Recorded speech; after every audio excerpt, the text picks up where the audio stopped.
Saudara, dua hal tentang hujan. Hujan itu saudara-saudara mengajarkan kita untuk duduk semakin rapat. Kalau tidak hujan, anak masing-masing akan duduk di sudutnya masing-masing. Betul?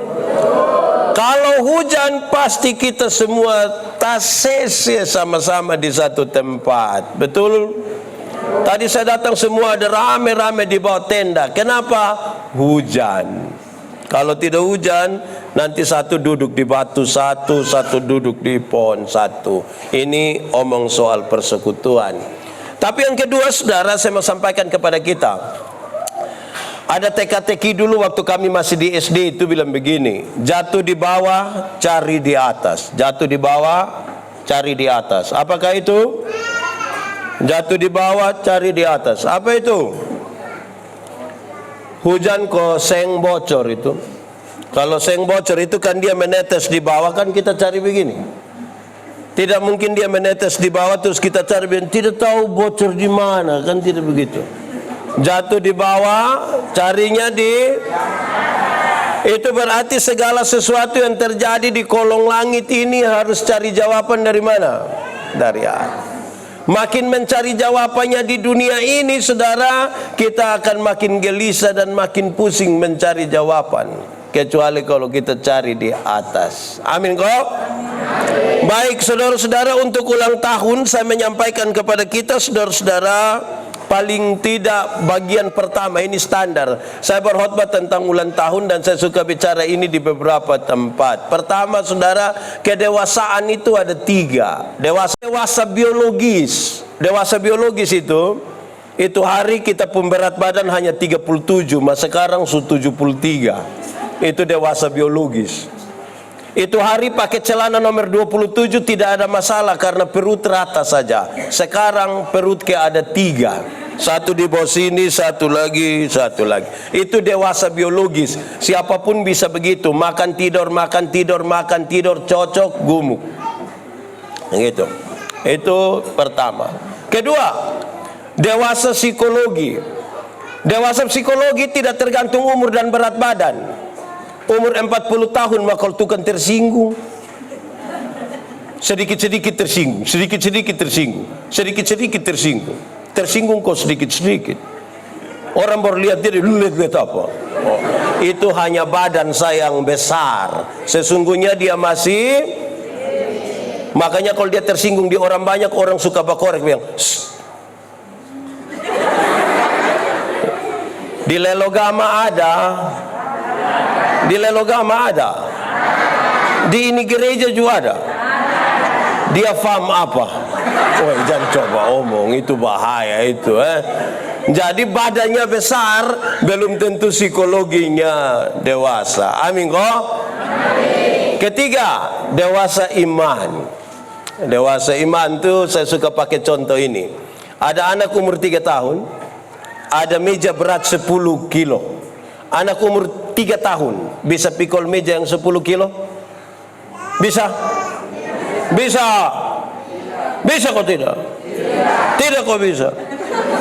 Bisa kok tidak? 17 tahun kemudian itu anak umur 20 tahun. Dia bisa pikul meja yang 10 kilo? Yang berubah anak atau meja? Itu dewasa iman. Orang dewasa iman tidak akan pernah meminta beban menjadi ringan. Dia minta bahu yang semakin kuat. Orang dewasa iman tidak akan menangis bilang, Tuhan tolong kasih ringan ini beban. Karena dia tahu kalau Tuhan izinkan ada masalah, Tuhan tahu dia pun kuat seperti apa. Amin kok? Amin. Saudara punya masalah kok? Ada masalah kok tidak? Tidak usah omong. Saya lihat yang ini muka masalah semua. Ya. Masalah ialah kesenjangan antara harapan dan kenyataan. Itu namanya masalah. Harapan menikah umur 28, sekarang sudah 34. Masalah betul. Masalah. Jadi masalah ini kita ketemu tiap hari karena belum tentu yang kita rencana itu jadi semua. Amin kok tidak? Ya. Karena itu Orang dewasa iman tidak akan pernah meminta orang lain berubah. Tapi siapa yang berubah? Diri sendiri.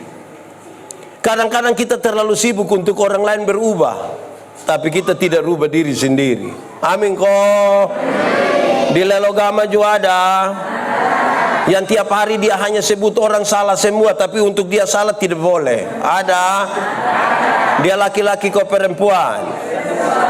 Dia ada di ini gereja. Sekarang ini dia ada. Dia pakai baju warna. Weh, ini do mulai batudu ini. Oke, jemaat. Saya mau kasih saudara bahwa Timotius diutus oleh Paulus untuk jadi uskup di Efesus. Tapi sadar bahwa dia ini masih sangat muda. Bukan saja muda biasa-biasa, muda air-air.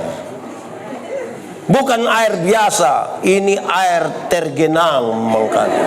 Dia masih sangat muda. Rupa-rupanya saudara, dari dulu itu orang tua anggap remeh anak muda. Kalau ngomong anak muda itu, anak muda itu hanya tahu yang ribut-ribut, yang pesta-pesta. Anak muda tidak mapan, anak muda tidak bertanggung jawab, anak muda itu suka yang senang-senang. Dari dulu. Apalagi akan berhadapan dengan pengajaran sesat yang serius di Efesus. Paulus kasih tahu dia, Timotius, saya mau kasih tahu kamu Timotius, sampai sana kalau orang omong soal kamu, tidak usah bantah, tidak usah baku balas, tidak usah bertengkar. Engkau hanya boleh lakukan satu. Apa itu? Jadilah teladan. Cukup. Jadi apa? Jadi apa? Tidak usah balas. Orang omong bilang engkau bodoh, orang omong engkau apa. Tidak usah balas. Jadilah. Seberapa pentingnya teladan dalam kekristenan. Dengar. Kalau Anda dikenal dunia sebagai milik Tuhan, maka Tuhan harus kelihatan di dalam hidupmu. Harus. Tapi kalau sebut diri Tuhan pu anak, tapi lebih banyak bikin kesetan, nah ini tidak bisa. Saudara, saya mau kasih tahu saudara, ada banyak orang mengaku Tuhan pu anak, tapi dia lebih mengaku pi setan. Contoh, dia jalan tengah malam, tiba-tiba pohon besar satu di situ tagoyang. Dia bilang apa? Bapak, itu sudia itu. Pernah dengar itu kalimat? Pernah kok? Atau sendiri omong? Jadi mulutnya mengaku anak Tuhan, tetapi pengakuannya lebih banyak di setan. Kalau dia sakit sedikit, pasti orang yang bikin. Pasti. Dia mulai hitung tadi dia terima siripinang di mana. Wah ini, kok pun gampang le anak Tuhan kena suanggi lagi. Pun gampang le. Mengaku kenal Tuhan, pengakuan kita bilang Tuhan, tapi tindakan kita lebih mengakui ke setan. Di Lelogama juga ada kok. Yang dia sakit sedikit pasti orang lain yang bikin. Pasti. Ada juga. Baik sudah. Nah, lalu keteladanan macam apa? Itu yang akan menjadi pesan di hari ulang tahun ini. Pertama, saya mau kasih tahu saudara, teladan yang pertama, hei, engkau harus jadi teladan dalam kata-katamu. Engkau mesti jadi teladan dalam apa? Perkataanmu harus teladan. Orang Kristen kalau omong itu pikir dulu beromong. Jangan omong habis baru pikir. Orang Kristen itu kalau omong yang benar, yang tidak benar tidak usah omong. Orang Kristen itu tidak boleh tipu. Orang Kristen tidak boleh untuk hal-hal yang tidak betul. Sehingga kalau dia bicara, orang bilang memang anak Tuhan kalau beromong mantap. Itu Tuhan cipta kita ini mata 2, telinga berapa? 2. Mulut berapa? 1. Supaya apa? Lihat 2 kali, dengar 2 kali, omong berapa kali? 1. Lihat ulang-ulang, dengar ulang-ulang, baru omong berapa kali? 1. Tapi ada banyak orang Kristen tidak ada mata, tidak ada telinga, ma dia pun mulut 7. Omong ke tahu-tahu padahal tidak tahu apa-apa. Betul? Di Lelogama ada fam apa? Setan itu paling suka orang yang tidak tahu apa-apa tapi omong ke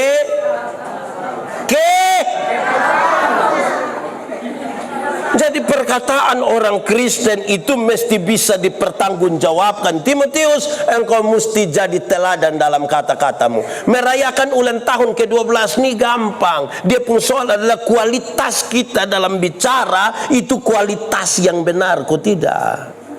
Jangan sampai omong-omong. Saya tidak tahu orang di Lelogama, saya orang Timur, saya pembapa orang Amnuban, mama orang Molo. Saya kadang-kadang kalau lihat orang pi menangis ini di orang mati, saya agak kurang percaya. Apalagi kalau dia pas mau masuk dia agak tondok sedikit tuh.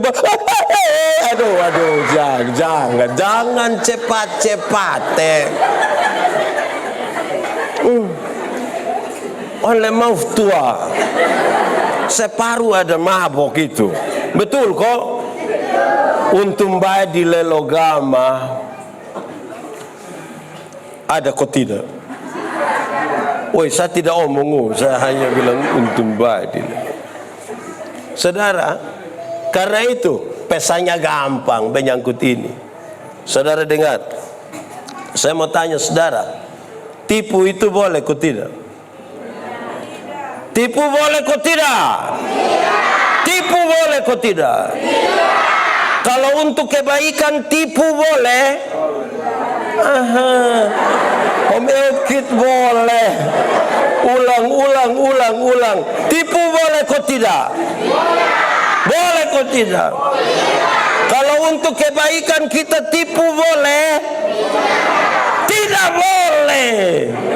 Tidak ada tipu untuk kebaikan. Tipu itu tipu.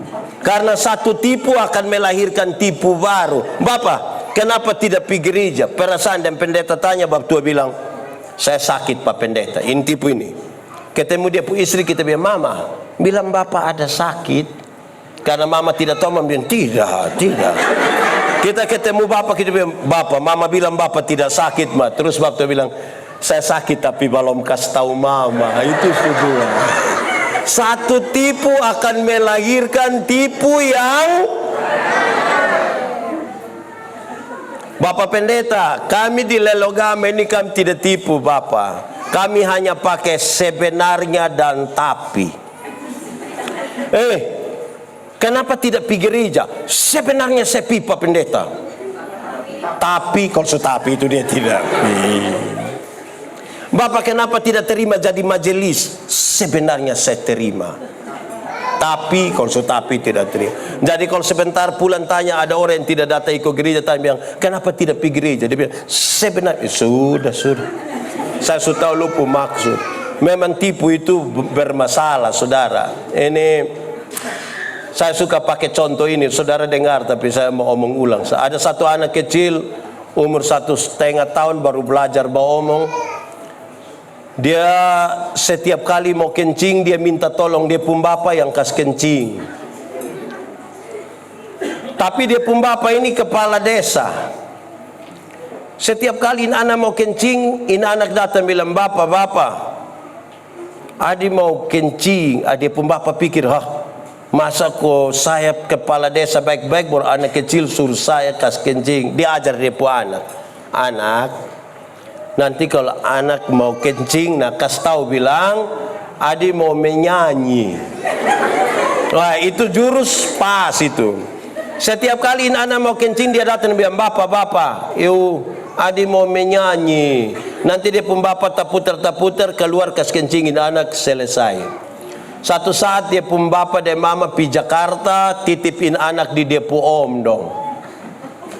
Tengah malam anak mau kencing dia kasih bangun dia pun om, ya Adi mau menyanyi. Karena dia pun om tidak tahu dia pun om jangan ini tengah malam, jangan. Ini anak tidak bisa dia om. Yuk, Adi mau menyanyi. Dia pun bilang, tidur setebai di sebelah nanti marah. Tidur. Wih, anak sudah tidak tahan. Dia bilang, om. Ya, tidak bisa. Adi harus menyanyi sudah. Adi harus menyanyi. Dia pun om justru kasihan. Dia pun om bilang begini. Kalau begitu nah, Adi menyanyi pelan-pelan di om pun telinga. Ini anak bangun dia kencing di dia pun telinga. Sekarang saya tanya, siapa yang salah?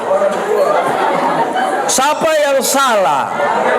Om ko bapak? Om ko bapak? Bapak ko om? Om ko bapak? Kenapa bapak yang salah?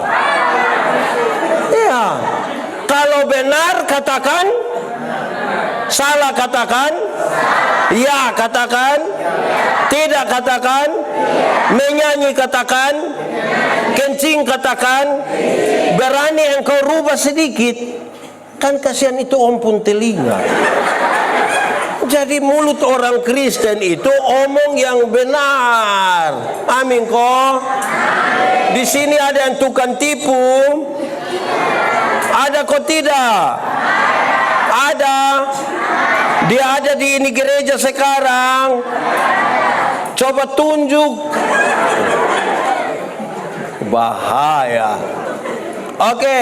Atau berikut, saudara, mulut orang Kristen itu tidak boleh memaki. Tipu pakai bahasa timur bilang. Oke. Sekarang bamaki pakai bahasa timur bilang. Di sini ada yang tukang bamaki? Ada. Bertobat. Saya mau kasih saudara, bamaki ialah mengeluarkan barang-barang yang tidak perlu dikeluarkan. Itu barang don diam-diam di situ omong untuk apa? Kalau ada anak kecil dia bamaki, tanpa kita setuju kita masih bisa terima. Tanpa kita setuju. Anak kecil itu, dia kan tidak tahu. Dia kalau mandi habis, biar dia pun bapak mama pun tamu ada. Dia tidak pakai apa-apa juga dia bisa keluar ke dia jalan begini.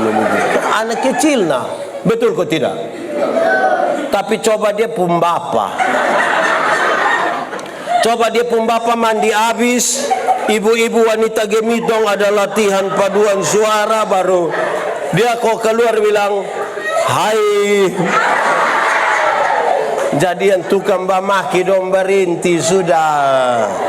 Betul kok? Di sini ada yang tukang bamaki. Dia majelis kok jemaat.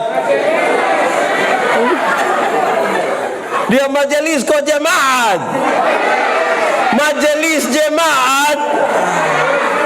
Ya, di pertama kita rayakan 12 tahun mau kalau masih tukang bamaki, kita mau memberi dampak apa kan? Kehadiran gereja di dunia mesti memberi dampak.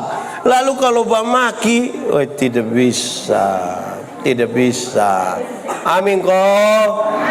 Amin kok. Mulut orang Kristen tidak boleh tipu. Mulut orang Kristen tidak boleh memaki. Mulut orang Kristen mesti omong yang benar. Amin kok. Itu pertama. Kedua dia kasih tambah. Kata-kata subagus ini. Kata-kata subagus. Terus dia bilang begini, Timotius, engkau mesti jadi teladan dalam tingkah laku. Teladan dalam kata-kata subagus, tingkah laku subagus, belum tentu. Ada 100 orang berkata-kata dengan bagus, waktu uji dengan tingkah laku, tambah atau kurang atau tetap. Ada 100 orang pun kata-kata bagus, waktu kita uji kata-kata dan tingkah laku, tetap atau kurang atau tambah.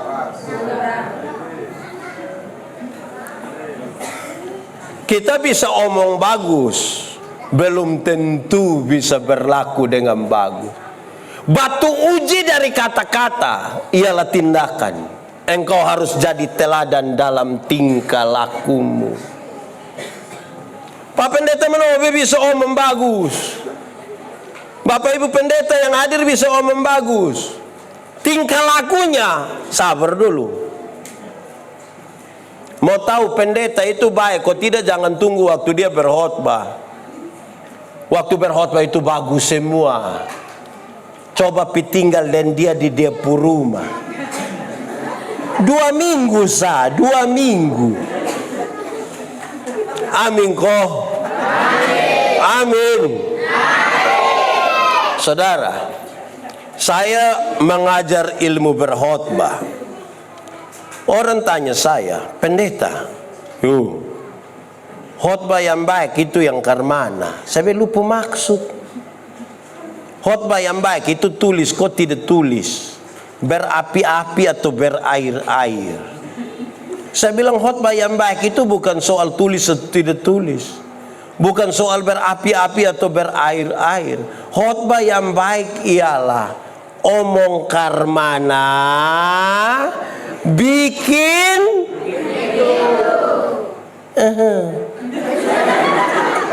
jangan omong lain, bikin. Di sini juga ada. Coba lihat dia.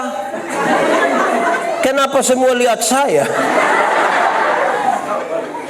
Ada orang yang bukan sekedar omong lain, bikin lain.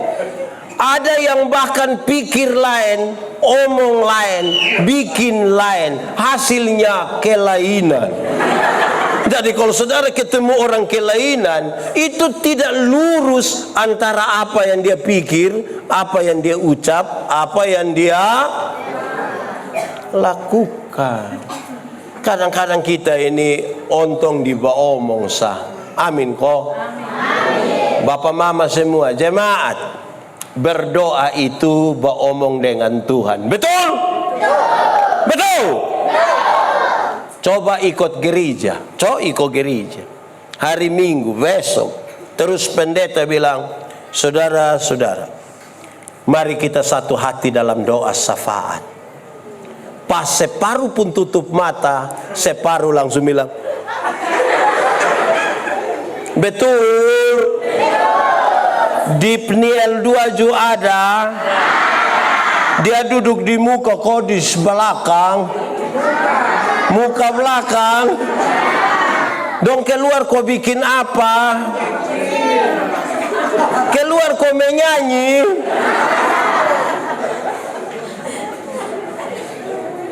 Aneh ini. Saudara, ada banyak orang bikin syukuran. Semoga di sini tidak. Orang bikin syukuran, ini dong undang pendeta. Kau pendeta pi khotbah. Terus pendeta bilang, saudara-saudara, mari kita satu hati dengan Tuan dan Nyonya rumah di sini. Kita menyatakan syukur kita di dalam doa syukur, di dalam doa syafaat. Pas separuh pun tutup mata mau berdoa, yang ibu-ibu don bangun keluar semua. Dong keluar don jalan. Nanti dong bapak sampai di belakang yang ketua dapur itu nanti dia bilang di mama-mama di belakang bilang, sudah. Doa syafaat. Ini sudah siap. Gua tadi suka panas. Padahal hanya kacang brenibon. Tapi orang berdoa dong keluar. Di Lelogama juga ada. Itu mamtua yang biasa ini kepala dapur itu ada di sini. Ada kok. Mamtua yang pakai baju mana?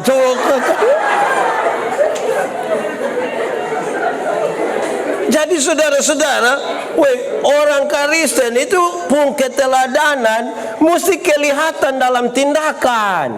Amin kok tidak? Amin. Di sini ada suami biasa pukul istri.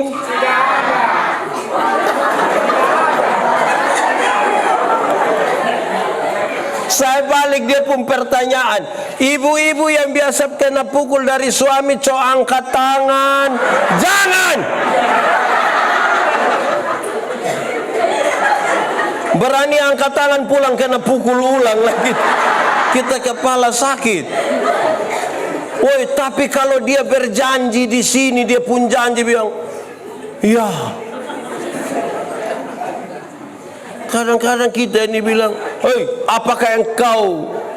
apakah pengakuan dan janjimu di hadapan Tuhan Allah dan jemaatnya kepada perempuan yang tangan kanannya saudara pegang itu? Wih, dia pun janji ini ngeri.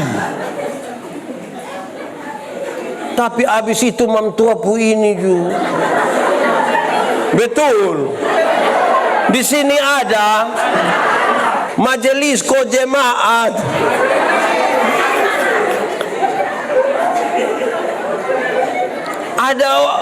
Ada orang yang kadang-kadang di acara syukuran itu dia khotbah ini orang senang.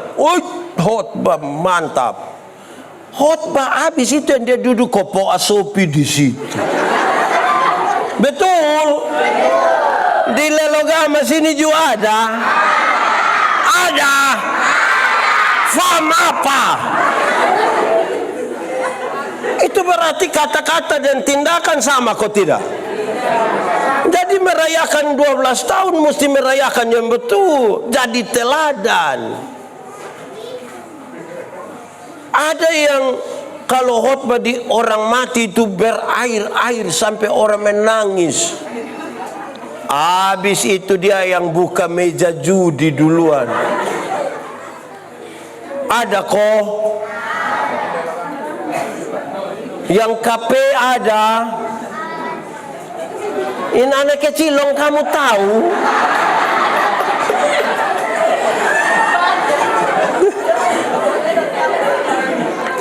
Jadi batu ujian dari kata-kata adalah apa?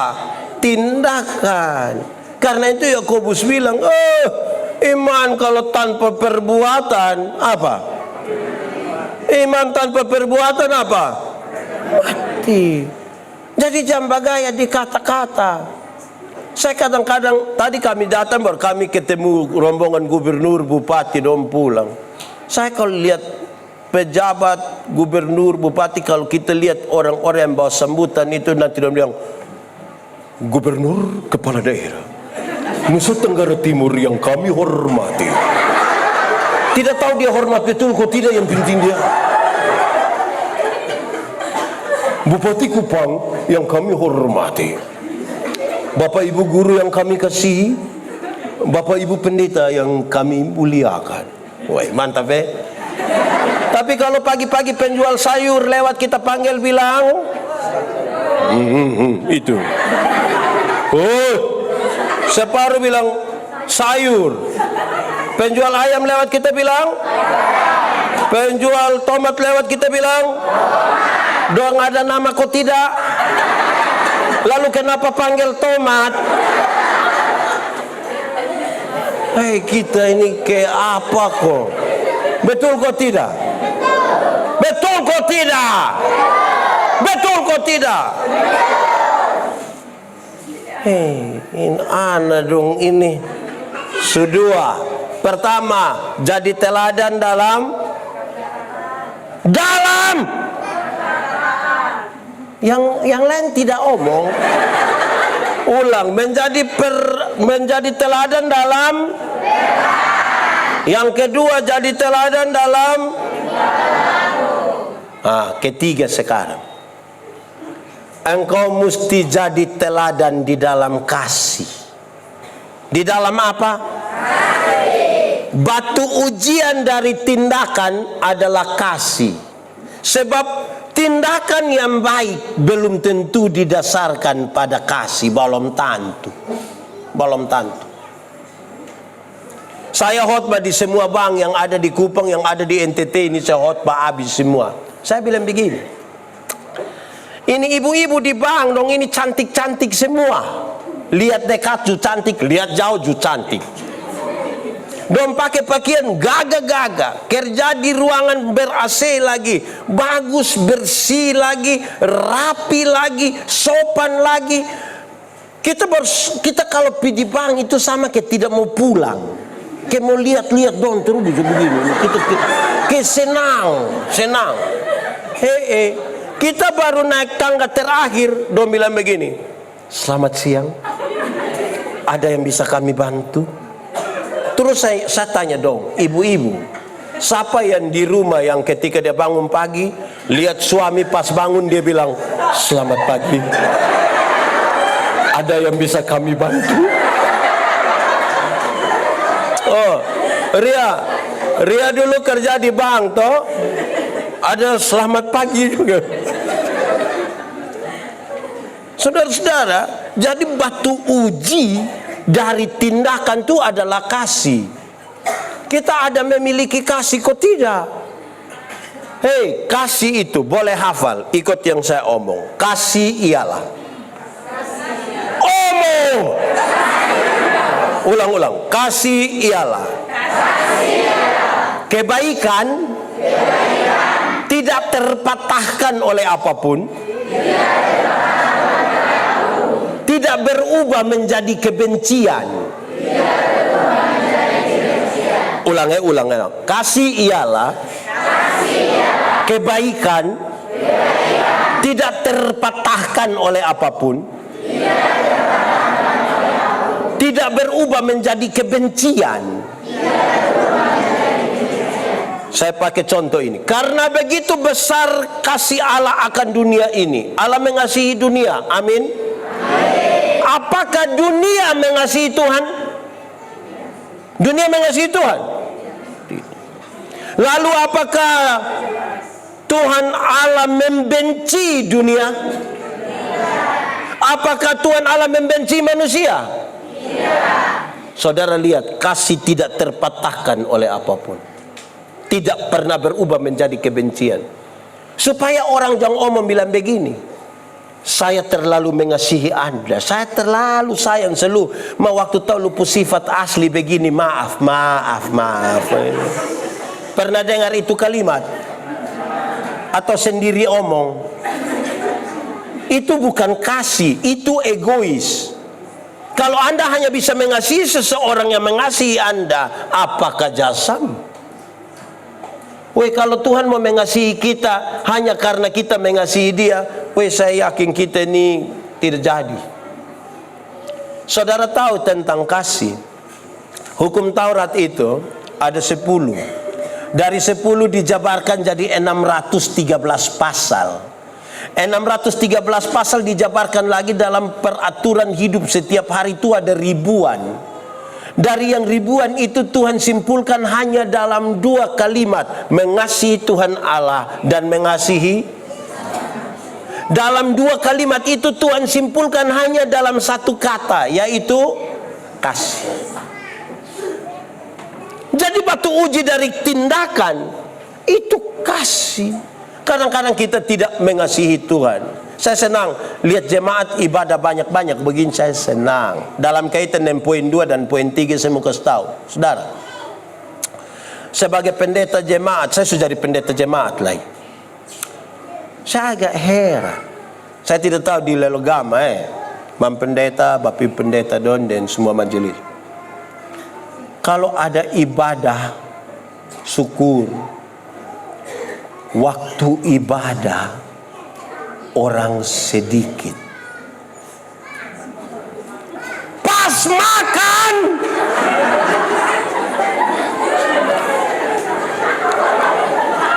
saya ulang. Waktu ibadah orang, pas makan orang.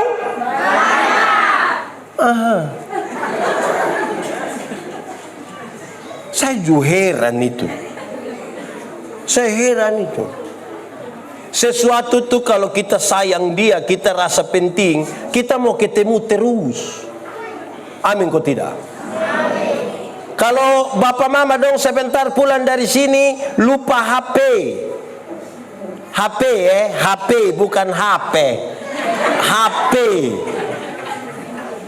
Kalau lupa HP datang cari kok tidak? Datang cari kok tidak? Kenapa tidak Kastel Koster dapat? Karena dia penting. Karena dia mahal.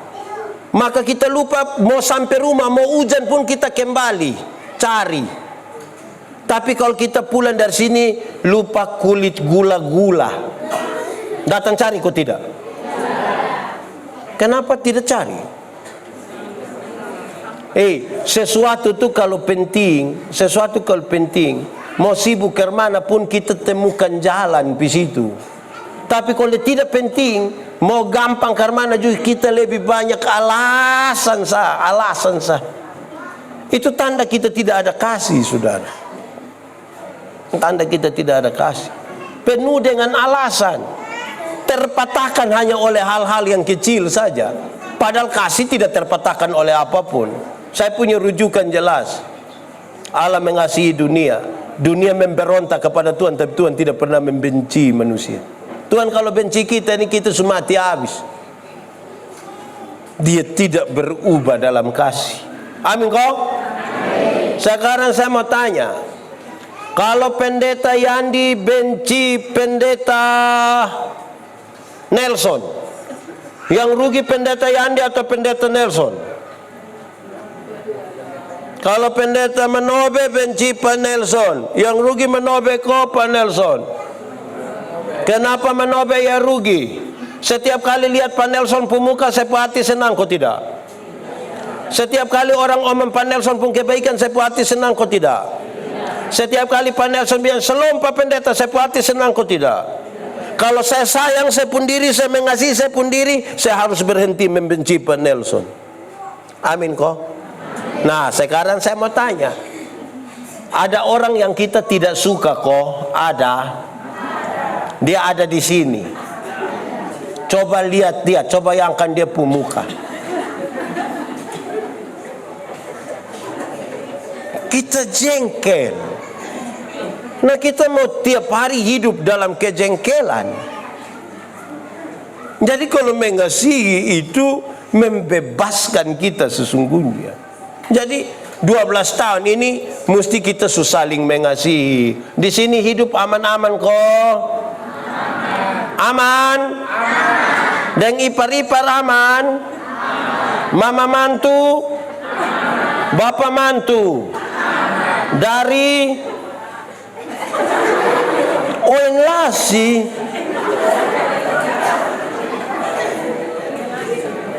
Jadi kasih. 12 tahun ini gereja mesti kasih tunjuk dia pun kasih. Saya tidak tahu kita suka tunjuk sampai mana, tapi itu bahan refleksi yang serius. Karena teladan. Paulus itu ketemu ame Onesimus di penjara. Onesimus itu budak yang kerja di perkebunan milik Filemon. Bangun lari karena tangkap, masuk penjara. Paulus injili dia. Paulus bilang pulang kembali Onesimus di Filemon. Dia bilang bapak pulang kita mati bapak. Oke, Paulus tulis surat. Yang pulang ini bukan budak, yang pulang ini orang merdeka, yang pulang ini saudara kita yang kekasih. Sambut dia seperti saudara yang kau kasih. Dong makan sama-sama. Orang yang lihat dong heran, masa budak yang lari disambut seperti sahabat? Kenapa bisa begitu? Dong bilang Tuhan kami mengajarkan kami hal itu. Orang yang tidak kenal Tuhan rindu untuk melihat Tuhan yang penuh kasih itu seperti apa. Amin kok. Keempat, Efesus 3 tadi teladan dalam apa pertama? Kedua apa? Yang ketiga apa? Setelah yang ketiga sekarang keempat. Kamu harus jadi teladan dalam kesetiaan.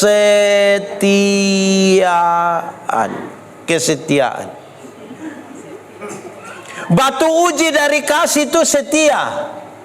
Saudara mengasihi seseorang, ujiannya adalah kesetiaan. Sebab janji ini hari, kesetiaan itu proses terus menerus. Ini hari saudara bisa setia, besok belum tentu. Betul kok tidak? Karena manusia bisa berubah, bisa kok tidak? Hei, ada satu ibu protesnya pu suami. Bapak, Bapak sudah berubah. Bapak tidak setia lagi. Bapak tidak sama ke dulu lagi. Kenapa mama omong begitu? Coba Bapak ingat. Dulu itu yang kita masih pacaran itu sedikit-sedikit Bapak su ajak makan. Dulu masih pacaran sedikit-sedikit Bapak su ajak beli baju. RB. Dulu masih pacaran sedikit-sedikit Bapak datang bilang tutup mata, tutup mata. Sekarang kok Bapak tidak begitu lagi, Bapak sudah tidak setia. Jadi dia pun suami bilang begini, mama, coba mama pikir, nelayan mana yang kalau dia sudah dapat ikan dia masih buang umpan? Nelayan mana? Dia pun istri bilang, jadi Bapak pikir beta ikan. Oh sudah, tidak apa-apa. Malam mau tidur, mamtua masuk kamar, kunci pintu, kasih mati lampu. Babtua datang mau masuk tidak bisa, babtua bilang, mama, buka pintu, tidak bisa. Mama, buka pintu, lu tidur di luar. Mama kenapa begini? Tidur di luar. Hai mama, kita dua suami istri, kenapa mama tidak buka pintu? Terus dia pun istri bilang begini, Bapak, coba Bapak pikir. Nelayan mana yang mau tidur dan dia pu ikan? Coba Bapak pikir.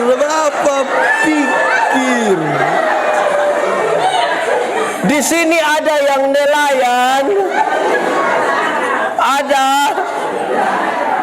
Woi, kita tadi dalam kaitan dengan poin kedua, kita suami ini parah. Ini apa? Istri bikin kopi don tidak terima kasih, betul? Tapi kalau don pi pasar kok minum kopi, subayar lagi terima kasih lagi. Di sini juga ada. Siapa pun suami. Makanya Bapak dorang. Bapak. Di sini tidak ada Bapak. Sebentar pulang kok pas makan mama siap, coba Bapak bilang di mam tua bilang, Mama, terima kasih. Itu mam tua pikiran. Itu mam tua pikiran. Dia pun pikiran hanya dua.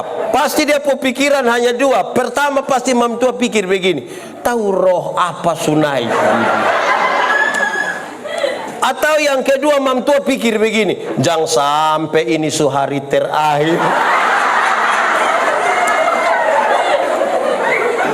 Karena kita tidak terbiasa menunjukkan itu. Amin kok. Kadang-kadang kita tahu mengalah itu baik, tapi bapak mama ini kalau bertengkar dua-dua tidak mau mengalah. Betul kok? Betul. Malam-malam bapak tidur di kebun deng ular. Kalau terpaksa tidur sama-sama, mama hadap kiri, bapak hadap. Ba omong kok tidak? Kamu tuh tahu? Bangun pagi-pagi mama bikin kopi tapi mama tidak pi antar.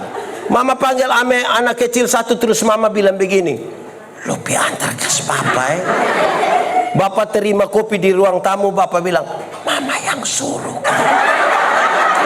Terus ini anak dari ruang tamu mau pi belakang, dia pun mama panggil kotanya, bapak bilang. Betul. Di Lelogama ada. Itu bapak dan mama ada di sini. Wih, memang setia ini penting. Hai, jemaat.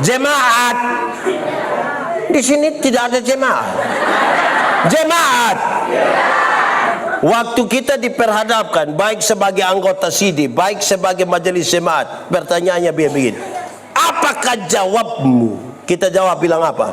Ya, saya percaya dan berjanji dengan itu. Ya, saya percaya dan berjanji yang segenap hati itu punya 3 pengertian. Pertama, saya menjawab ya karena saya percaya.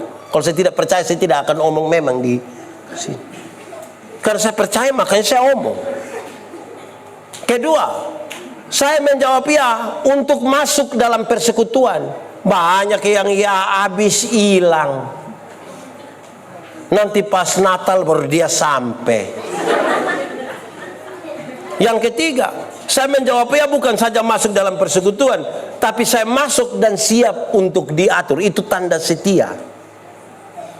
Banyak kali kita ini, ada orang yang seumur hidup ini dia gereja mungkin 3 sampai 4 kali sah. Pertama waktu anak baptis, kedua waktu anak CD, ketiga waktu anak nikah, kemungkinan yang keempat itu waktu pemakaman dia. Jadi pas pemakaman dia mau pi mana lagi, sudah dia di situ sudah.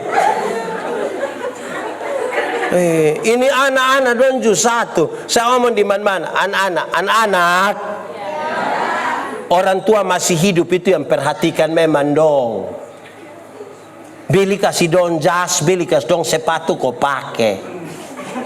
Orang tua masih hidup dong tidak pernah perhatikan. Waktu jalan pakai yuken sah. Waktu jalan tidak pakai sepatu kok kaki dong begini. Nanti waktu mati dong beli jas, dong beli sepatu kok kas pakai. Hai, waktu sepatu masih begini dong tidak kas pakai. Sekarang sepatu posisi begini, mau naik begini pis. Baru masih ada harga lagi di bawah. Tanda setia itu kita lakukan tiap hari. Amin kok. Amin. Orang tua masih hidup kok, dia rumah semiring-miring don tidak diperhatikan. Sumati dulu baru dia pun kuburan don pakai keramik. Tulis Immanuel. Tahu Immanuel sekau. Jadi kalau kita setia itu tetap pada janji, itu proses terus menerus. Amin kok. Subarapa. Sekarang kelima. Tadi pertama apa lagi? 2, 3, 4. Kelima. Engkau mesti jadi teladan dalam kesucian. Dengar, ini menarik. Saudara, Tuhan yang kita sembah, yang kepadanya kita berdoa, yang kepadanya kita mau datang, kita bersekutu, Tuhan itu Tuhan yang suci, Tuhan yang kudus. Kalau mau datang kepadanya, harus datang dalam kesucian, harus datang dalam kekudusan. Kenapa? Karena yang kudus itu tidak bisa bersatu dengan yang tidak kudus. Yang gelap itu tidak bisa bersatu dengan yang terang. Banyak orang mau beribadah kepada Tuhan yang kudus, tapi tidak menjaga kekudusan. Saudara tahu, pertama sampai keempat itu urusan dari orang lain. Batu uji dari kesetiaan itu kekudusan. Itu urusan personal sekali. Yang tadi yang kata-kata, tindakan, kasih, kesetiaan itu urusan dari orang lain. Waktu bicara kekudusan merujuk kepada sesuatu yang orang lain tidak lihat, Tuhan lihat di sini. Saudara, Pendeta Yandi, saudara tidak akan pernah ketemu dia perkosa orang. Saudara tidak akan ketemu. Karena saya bisa tahan saya pun diri, biar ada mau saya tahan. Tapi saudara tidak tahu apa yang saya pikirkan di sini. Tapi Tuhan tahu. Kekudusan menjadi harga paling tinggi. Kalau kita mau merayakan, jangan anggap main-main, anggap remeh ini pelayanan. Jaga itu kekudusan. Sebab apa? Hei, tanggalkanlah kasutmu, sebab tempat di mana engkau berdiri itu kudus. Jangan bikin rusak itu pelayanan. Banyak orang bisa melayani tapi menjaga kekudusan belum tentu. Padahal saudara tahu, kalau kita diterang, ada orang di gelap, ada kaca, orang bisa lihat kita diterang, kok tidak? Bisa kok tidak? Tapi kita yang diterang bisa lihat don dia gelap, kok tidak? Gelap dan terang bisa bersatu.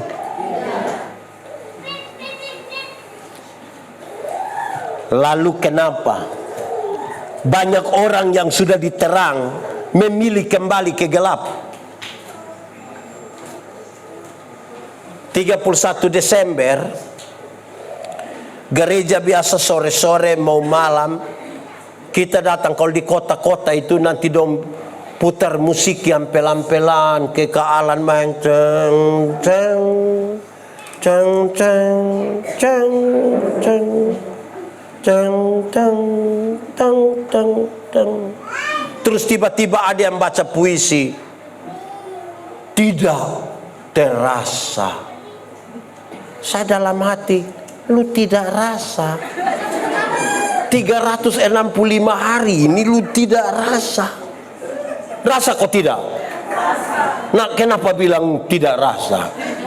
Terus dia lanjut omong-omong, terus dia bilang begini, mari kita tulis catatan-catatan dosa kita yang kita mau biarkan dia berlalu pergi bersama-sama dengan tahun lama.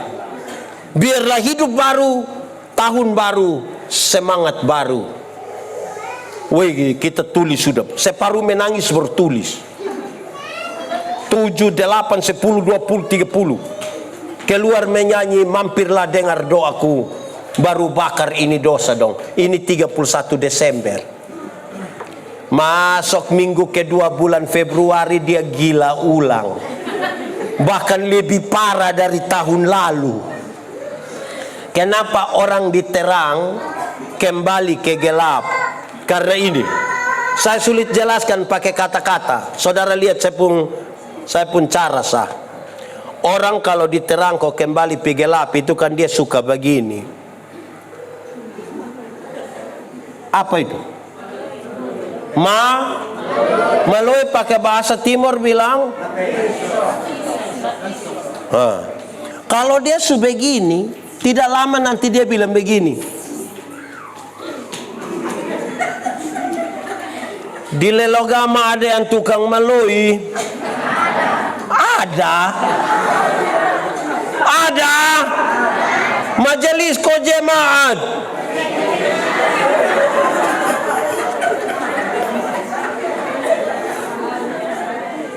Saudara lihat, rupa-rupanya dia mau kasih tahu. Bapak mama majelis semua toslani semua kasih tahu. Dengar, gereja Tuhan terus berkembang bukan soal tahun-tahunnya.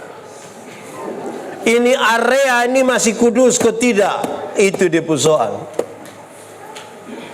Kalau tidak kita berkata-kata secara rohani, tapi Tuhan tidak ada di sini.